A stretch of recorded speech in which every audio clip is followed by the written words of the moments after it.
The holographic display flickered with a constellation of planetary data points, each a silent testament to the Zorak Collective's galactic dominance.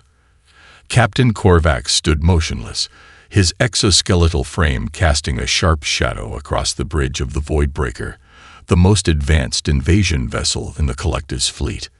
"Preliminary scans of the target system," announced Zurla, the junior xenoanalyst whose emerald-tinted skin reflected the holographic blues and greens of Earth's planetary map. Her voice carried a hint of uncertainty that would have been beaten out of most other analysts in the Zorak hierarchy. Korvax didn't turn.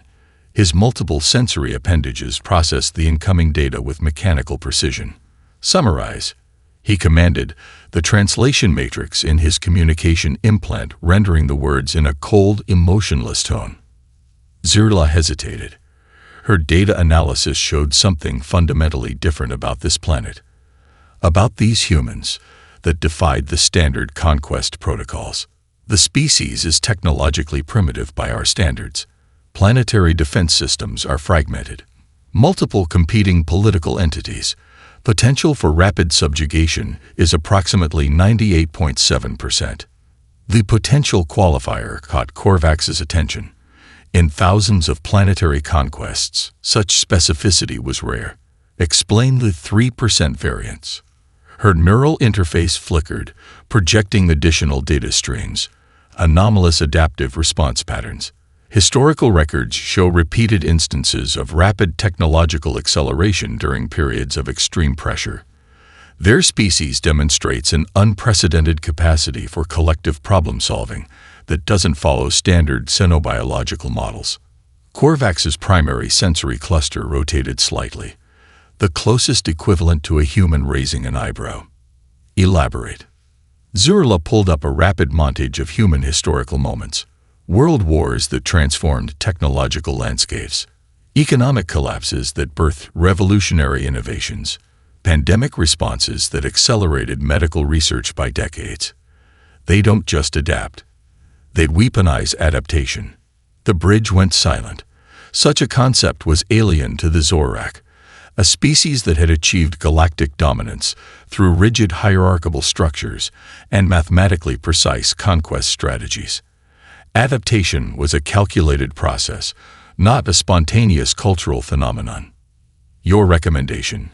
Korvax asked, a rare moment of openness from a captain who had conquered 63 planetary systems. "Comprehensive communication disruption," Zurla responded quickly. "Disable their global information networks. Prevent collective response. Isolate population centers. Standard protocol suggests a multi-vector assault that prevents unified resistance."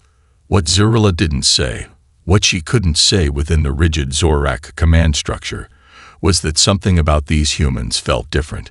Their data patterns suggested a chaotic brilliance that defied conventional analysis. Korvax made his decision with the efficiency of a computational algorithm. "Prepare invasion protocols. Total communication blackout. Simultaneous strikes on major population centers. We will demonstrate the futility of resistance before they can even comprehend the threat." Unbeknownst to the Zorak, at that exact moment, thousands of miles below on Earth, a network was already stirring. In a small apartment in Mumbai, a medical researcher saved a peculiar data fragment. In a Silicon Valley garage, a retired engineer completed a communication protocol that would prove crucial. Beneath the Amazon rainforest, an indigenous community prepared traditional knowledge that would become an unexpected weapon. The first wave of Zorak ships entered Earth's atmosphere, their stealth technologies rendering them invisible to conventional detection systems. Massive vessels, each capable of obliterating entire continents, moved with predatory silence. They believed they were the hunters. They were wrong. Humanity was already preparing. Narrative notes. Introduces key characters. Captain Korvax and Zurla. Establishes Zorak technological and cultural background. Hints at humanity's unique adaptive capabilities. Creates tension and foreshadowing. Demonstrates the aliens' fatal misunderstanding of human potential. Dr. Elena Rodriguez's fingers froze mid-keystroke. The medical research lab in Mumbai went silent as the first alien ships appeared, not on official government monitors, but on the distributed network she'd helped create years ago. Distributed Emergency Protocol, she whispered into her encrypted communication device. Thousands of miles away, in a converted garage in Silicon Valley, Jack Chen, a retired NSA cryptography expert, was already in motion. His fingers danced across a custom-built system cobbled together from salvaged military-grade hardware and open-source technology. "They're using quantum masking," he muttered, "but every system has a signature." The alien communication blackout was supposed to be total, comprehensive, absolute. They didn't understand humans. In Basel, Switzerland, a group of international researchers who had been collaborating on a next-generation communication protocol saw their moment. The system they'd developed, originally conceived as a backup communication method for remote scientific research, now became something else entirely. Maria Okonkwo, a Nigerian network engineer working from a small research station in Lagos, began routing communications through an impossible maze of satellite fragments, abandoned communication towers, and a network that was more organic than technological. Each node was a potential communication point, each disruption a potential opportunity. The first wave of alien ships targeted major population centers with surgical precision. New York, Tokyo, London, Beijing, Mumbai, Sao Paulo. Each strike was designed to create maximum psychological impact, to demonstrate the futility of resistance. They failed to understand that humanity's strength was never in its individual cities, but in its ability to function as a distributed, adaptive organism. In the Amazon, an indigenous community led by Chief Carlos Mendoza activated a communication protocol that predated modern technology. Using a combination of traditional signal methods, encrypted digital communications, and an intimate understanding of the local environment, they began to map the alien invasion in real time. "They think in straight lines," Mendoza spoke into a secure communication device. "We think in networks." The gaming community became an unexpected first line of defense. Multiplayer networks transformed into real-time intelligence-gathering platforms.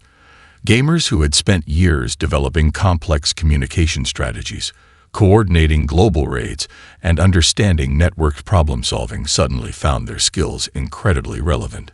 A Discord server became a war room. Twitch streams became reconnaissance missions. The lines between virtual and real blurred completely. Jack Chen's system began to crack the first layers of alien communication encryption. "It's not about breaking their code," he explained to Elena Rodriguez during a secure video call. "It's about understanding their communication patterns." The aliens had planned for military resistance. They had calculated potential governmental responses. They had not calculated for a globally networked, decentralized human response that defied traditional military doctrine. In the first 6 hours of the invasion, humanity did something unprecedented. Instead of panicking, instead of waiting for official responses, they began to adapt. Elon University's engineering department became an impromptu defense research center. A group of high school students in Busan developed a signal disruption technique using modified consumer electronics. An open-source intelligence group in Berlin began correlating global invasion data faster than any government intelligence agency. The Zorak invasion protocols, designed with mathematical precision, began to encounter something they had never anticipated: chaos as a strategic advantage. By the time the first official government meetings were convened, the global human network had already been fighting back for hours. Not with conventional weapons, not with military might, but with information, with adaptation, with a collective intelligence that spread faster than any invasion protocol could predict. Captain Korvax would soon learn that humanity's most potent weapon was not its technology. It was its people. Narrative notes. Demonstrates humanity's distributed response. Introduces key characters representing different approaches to resistance. Showcases the power of global, networked collaboration. Highlights unconventional problem-solving. establishes the theme of adaptive intelligence. The first biological weapon struck Sao Paulo with surgical precision, a microscopic payload designed to target human cellular structures. It was the Zorak's most refined weapon of genetic warfare, a pathogen that had systematically eradicated 17 different species across the galaxy. Dr. Aisha Patel felt the first tremors of the attack in her biosecurity lab at the Oswaldo Cruz Institute. The monitoring systems erupted in a cascade of warning signals, each alert more urgent than the last. Most researchers would have frozen. Aisha smiled. "Not today," she muttered, activating a complex array of quantum-encrypted communication channels. Within minutes, a global network of medical researchers, geneticists, and computational biologists began their counteroffensive. This was not a conventional battle. It was a war fought at the cellular level, with humanity's most powerful weapon being its unprecedented genetic diversity and collaborative potential. In a makeshift research station cobbled together from 3 continents' worth of equipment, Dr. Marcus Wong reviewed the initial pathogen data. The alien biological weapon was a marvel of genetic engineering, a precision instrument designed to systematically break down human immune responses. But human genetic variation was its fatal flaw. It's designed for a standardized genetic profile, Marcus explained during a secure video conference. But we don't have a standardized genetic profile. The Zorak had conquered countless species by understanding their biological uniformity. Humans were different. A genetic landscape so diverse that what would devastate one population would be merely a mild inconvenience to another. Dr. Elena Rodriguez, who had been tracking the pathogen's spread, made a crucial observation. "It's not just about resistance," she noted. "It's about transformation." The first breakthrough came from an unexpected source. A research team in Kenya, working with indigenous medical knowledge and cutting-edge genetic research, discovered that certain genetic markers common in populations with historical exposure to extreme environmental challenges provided a unique resistance to the alien pathogen. What the Zorak intended as a weapon of mass destruction was becoming something else entirely. Chief Scientific Officer Zurla of the Zorak invasion fleet watched in growing horror as human medical responses defied every predictive model. Their biological warfare algorithm, which had a 99.997% success rate across 17 different galactic conquests, was failing. The humans weren't just fighting the pathogen. They were studying it, adapting to it, transforming it. In a laboratory in Rio de Janeiro, a team led by Dr. Carlos Oliveira made a breakthrough that would change everything. The alien pathogen wasn't just something to be fought. It could be repurposed, modified, used. "We're not just developing a cure," Carlos explained to his team. "We're developing an enhancement." The global medical response was unlike anything in human history. Research centers that would normally compete were now sharing data in real time. Open-source medical platforms became battlegrounds of scientific innovation. A researcher in Bangalore could contribute a crucial genetic sequence that would be integrated by a team in Toronto within hours. The Zorak had deployed a weapon. Humanity was turning it into an opportunity. By the end of the first 48 hours, something unprecedented had occurred. Not only had humans developed multiple lines of defense against the biological weapon, but they were also developing medical technologies that would have taken decades under normal circumstances. Zurla's report to Captain Korvax was brutal in its clarity. The biological weapon has become a catalyst for human medical innovation. Projected outcomes suggest we have created more threat than solution. In the streets of cities under attack, in research labs, in makeshift medical centers, humanity was fighting back. Not with hatred, not with pure military might, but with curiosity, with collaboration, with an unbreakable spirit of innovation. The Zorak had chosen biological warfare. Humanity was playing an entirely different game. Narrative notes. Demonstrates human genetic diversity as a strength. Showcases collaborative medical research. Highlights transformation of threat into opportunity. Emphasizes global, networked scientific response. reveals humanity's adaptive potential. The abandoned particle physics research facility in the mountains of Chile looked like nothing more than a forgotten Cold War relic. But beneath the rusted exterior and overgrown vegetation, Dr. Imani Okoro was about to change everything. Her team was a collection of scientific misfits. Rejected from mainstream research institutions, they represented the most dangerous kind of innovators, those with nothing left to lose and everything to prove. A quantum physicist who had been laughed out of her university, a cryptography expert discharged from military intelligence, a software engineer who had burned every professional bridge. They called it impossible, Imani muttered, adjusting a complex array of quantum entanglement sensors. We call it Tuesday. The alien invasion had done something unexpected. It had unified the scientific outcasts, the dreamers, the ones who saw potential where others saw only limitations. Their target was the Zorak's quantum communication network, a technological marvel that allowed instantaneous communication across vast galactic distances. Every previous attempt to breach or understand the network had failed spectacularly. The aliens believed it to be completely secure, a technological fortress that had remained unbroken for millennia. They didn't understand human persistence.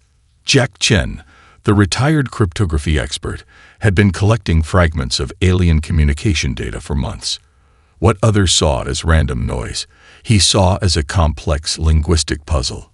It's not about breaking the code, he explained to Imani during one of their encrypted communications. It's about understanding the language of their communication. In a small server farm in Nairobi, Maria Okonkwo was creating something that defied traditional technological boundaries.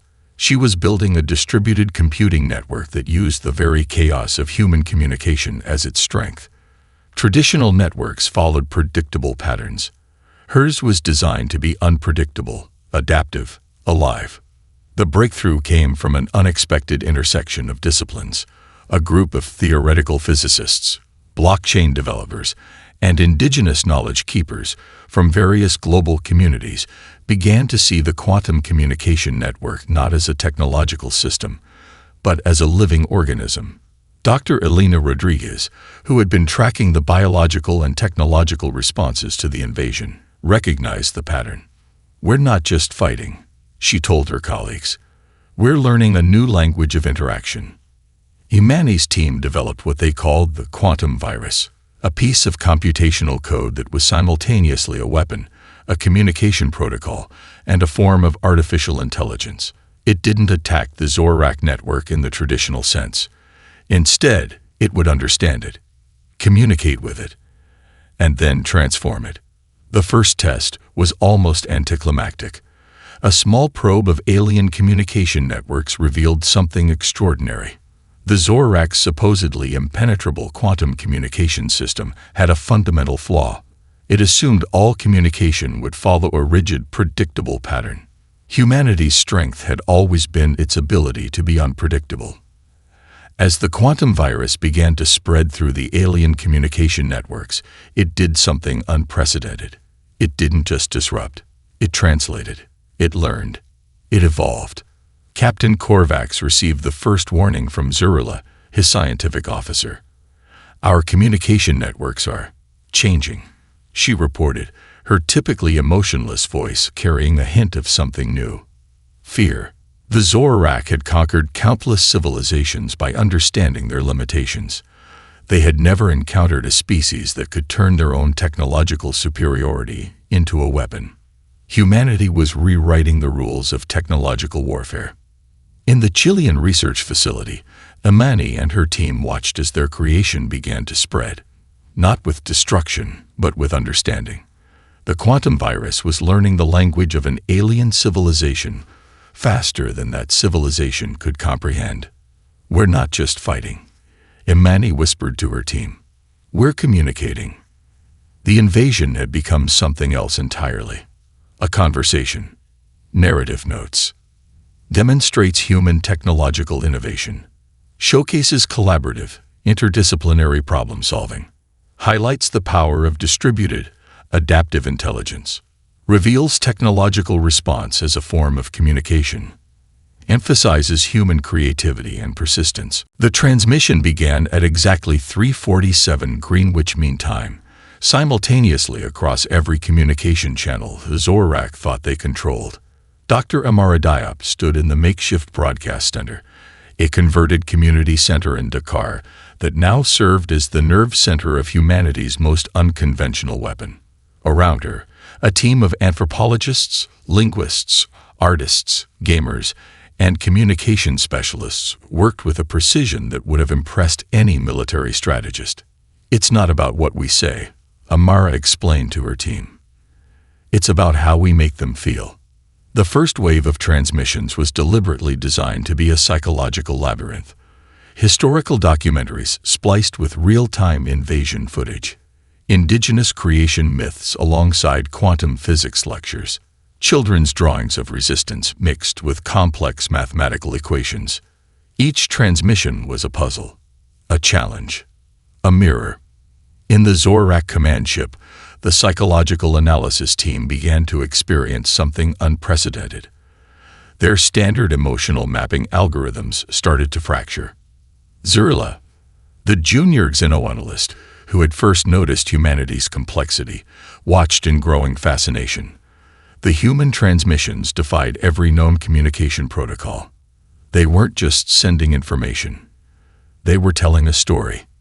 The human broadcasts revealed something terrifying to the Zorak. This was not a species to be conquered.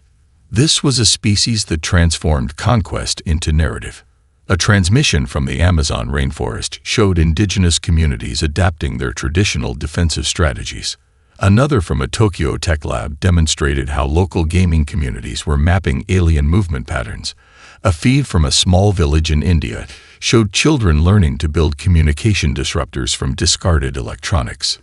Each transmission was a weapon. Each story a strategy.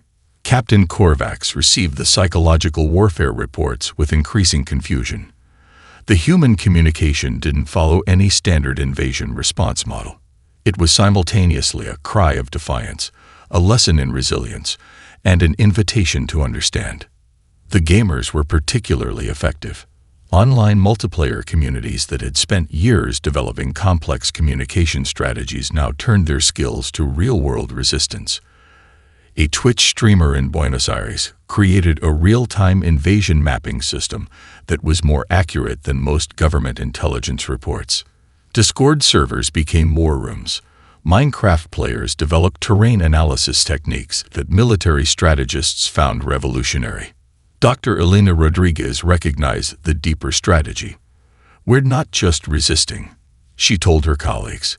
"We're redefining the entire concept of conflict."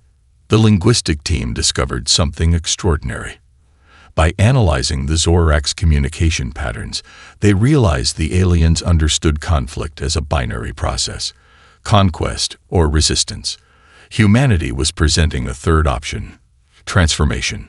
Some transmissions were deliberately provocative. Others were deeply vulnerable. A feed from a hospital in Mumbai showed medical researchers working to understand the alien biological weapon. Another from a research station in Antarctica demonstrated how scientific collaboration transcended the invasion. The Zorak psychological mapping systems began to experience systemic failures. How do you analyze a species that turns every moment of potential defeat into an opportunity for growth? Zurla's report to Captain Korvax became increasingly complex. "The humans are not fighting," she noted. "They are communicating. And in doing so, they are changing the very nature of our invasion." The most devastating transmission came from an unexpected source, a global collaborative project that compiled humanity's greatest challenges: climate change, previous conflicts, economic inequalities, and demonstrated how they had continuously adapted, learned, and evolved. The message was clear. This invasion was just another challenge, and humanity was built to transform challenges. Captain Korvax realized something that would change everything. They were no longer the hunters. They had become the studied. Narrative notes. Demonstrates psychological warfare as a collaborative human strategy. Showcases diverse global responses to invasion. highlights communication as a form of resistance, reveals humanity's ability to transform conflict, emphasizes collective narrative building. The Zorak invasion algorithm had calculated precise strike points, major cities, critical infrastructure, central governments. They didn't understand that humanity's true strength was never centralized. In the Amazon rainforest, Chief Carlos Mendoza watched the first alien ground units approach. His community had survived centuries of invasion. This was just another challenge. Our battlefield is knowledge, he told the gathered elders and youth. Every tree is a sensor, every river a communication line, every tradition a weapon. The indigenous resistance was unlike anything the Zorak had encountered. They didn't fight with conventional weapons. They fought with an intimate understanding of terrain that no technological scan could replicate.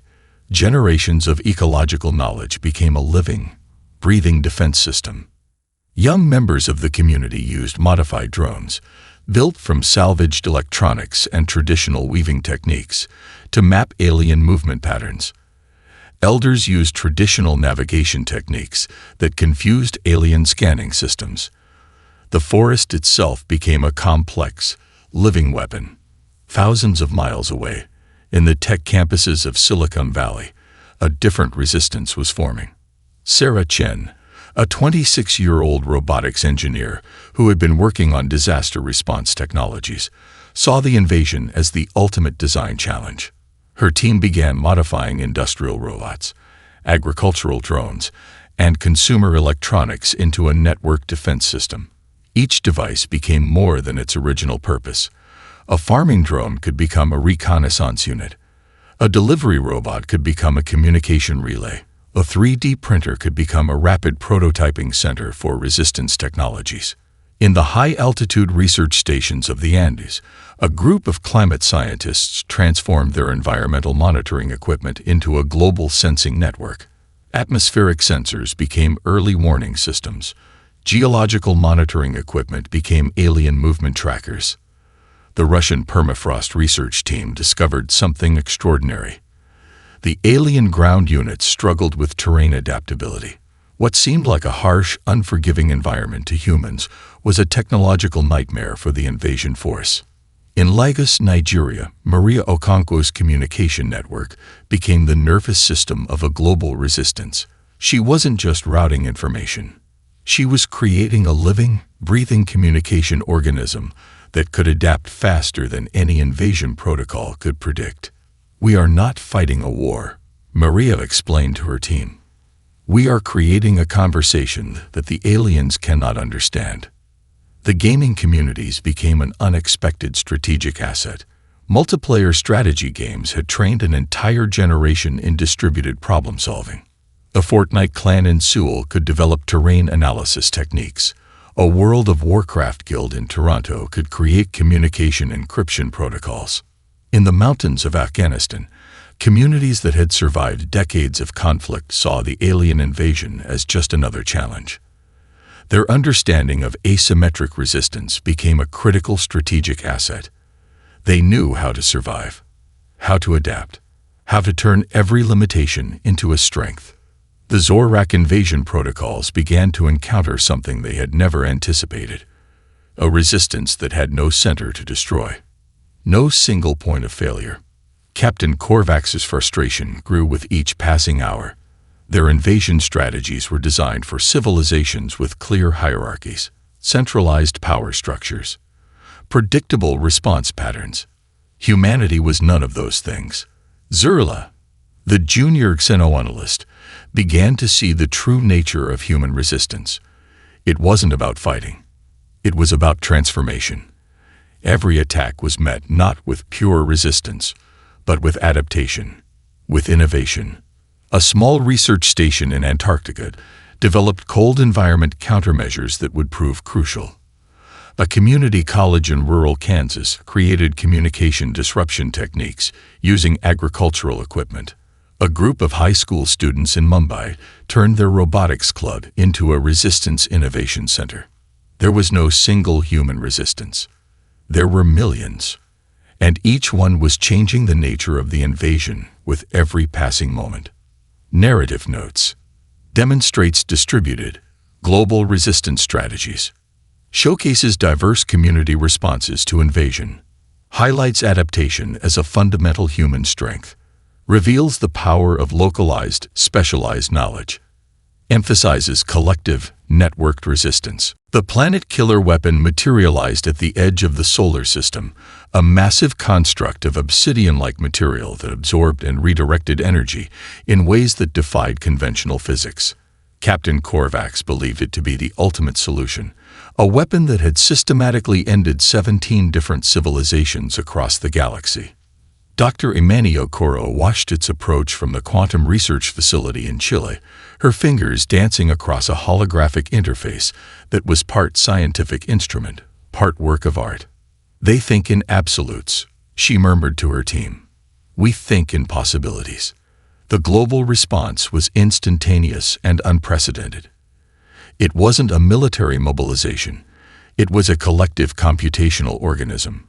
In the research stations of CERN, quantum physicists who had spent decades studying theoretical particle interactions now applied their most radical theories. A team in Bangalore began developing computational models that could predict the weapon's energy dispersal patterns. Climate researchers in Antarctica provided critical data about energy absorption in extreme environments. The gaming communities became the unexpected neural network. Players who had spent thousands of hours in complex strategy games began running simultaneous simulation models. A World of Warcraft raid leader in Toronto coordinated a global computational effort that would have made traditional supercomputers look primitive.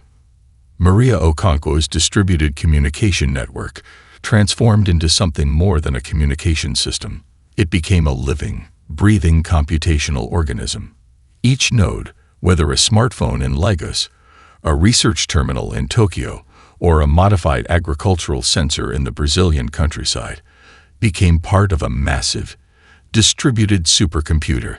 Zerla, the Zorak Xenoanalyst, watched in growing horror as human responses defied every predictive model. This wasn't a single defensive strategy. This was a collective intelligence that was simultaneously analyzing, adapting, and counteracting. The first breakthrough came from an unexpected source.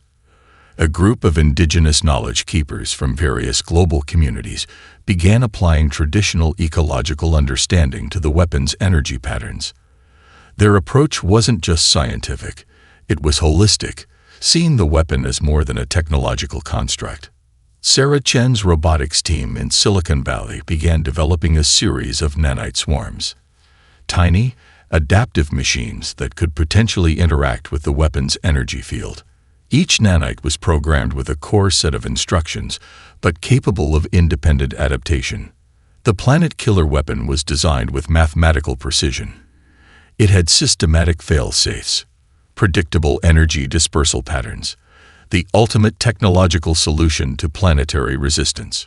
Humanity saw it as a problem to be understood, not destroyed. Understood.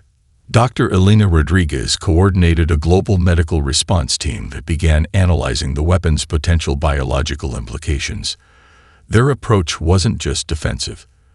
They were studying how such a weapon might be transformed, redirected, potentially even repurposed. As the weapon entered the solar system, something extraordinary happened. Instead of a single, unified human defense, there were millions of simultaneous responses. Each was unique. Each was adaptive. The Zorak had conquered civilizations by understanding their limitations. Humanity was showing them something else entirely. Captain Korvax received increasingly fragmented reports. Their weapon, their ultimate solution, was being dismantled not through direct confrontation, but through a process of collective understanding. In the last critical moments, as the planet killer weapon approached Earth, the human response became something that defied traditional concepts of warfare, science, or resistance. They weren't fighting the weapon. They were communicating with it, transforming it. Captain Korvax would later understand this as the moment everything changed. When humanity demonstrated that their ultimate strength was not in destruction, but in the capacity to understand, adapt, and ultimately transform any challenge. The weapon began to change, not by human hands, but by human possibility. Narrative notes. Demonstrates collective computational intelligence. Showcases global, distributed problem-solving. Highlights transformation as a strategic approach. Reveals the power of interdisciplinary collaboration. Emphasizes understanding over destruction. The transmission began not with a declaration of victory, but with a moment of profound silence. Dr. Amara Diop stood at the center of a global communication hub, a facility that was simultaneously a research center, a diplomatic platform, and a testament to human collaboration. Around her, representatives from every corner of human civilization waited. Indigenous elders, Silicon Valley engineers, climate scientists, community leaders, philosophers, artists. This was not going to be a message of conquest. It was going to be an invitation. Zerla, the Zorak xenoanalyst who had first recognized humanity's complexity, watched the preparations with a mixture of fascination and growing understanding. What she had initially seen as a potential conquest was now revealing itself as something entirely different. The first layer of the transmission was a comprehensive record, not a sanitized history, but a raw, unfiltered documentation of human existence, the struggles, the failures, the moments of profound darkness, and the consistent, relentless capacity to learn, to grow, to transform.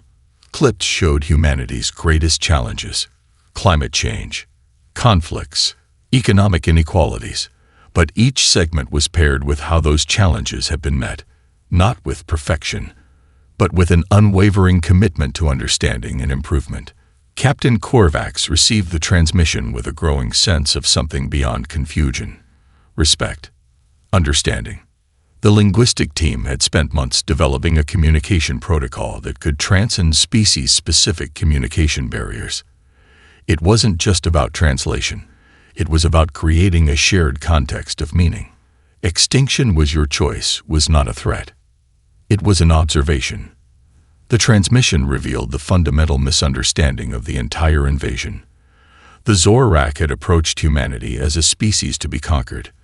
They were learning that humanity was a process, a conversation, a continuous state of becoming.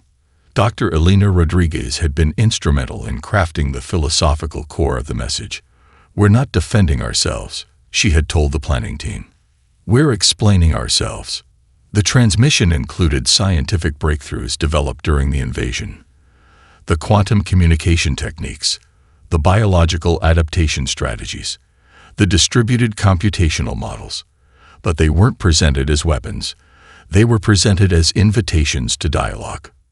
Indigenous knowledge keepers shared ecological understanding that had been crucial to resistance, not as a form of superiority, but as a form of collective wisdom.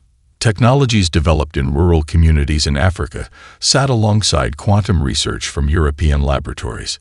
A robotics breakthrough from a high school in Japan was given the same weight as a medical innovation from a research center in Brazil. Maria Okonkwo's communication network became the delivery mechanism. Not a single centralized broadcast, but a living, breathing, adaptive transmission that could adjust to different species' communication capabilities. The final segment was perhaps the most powerful, a compilation of human responses to the invasion. Not heroic moments, but human moments. A child in Mumbai drawing a picture of the resistance, an elder in the Amazon explaining traditional defense strategies, a group of gamers developing communication encryption techniques. Humanity was showing the galaxy something unprecedented. Resistance was not about destruction. It was about understanding.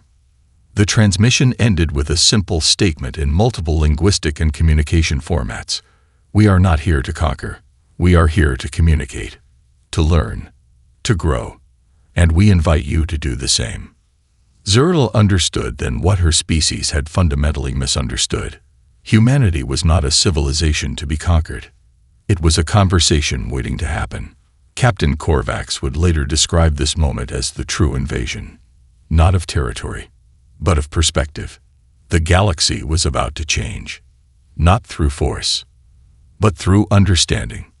Narrative notes.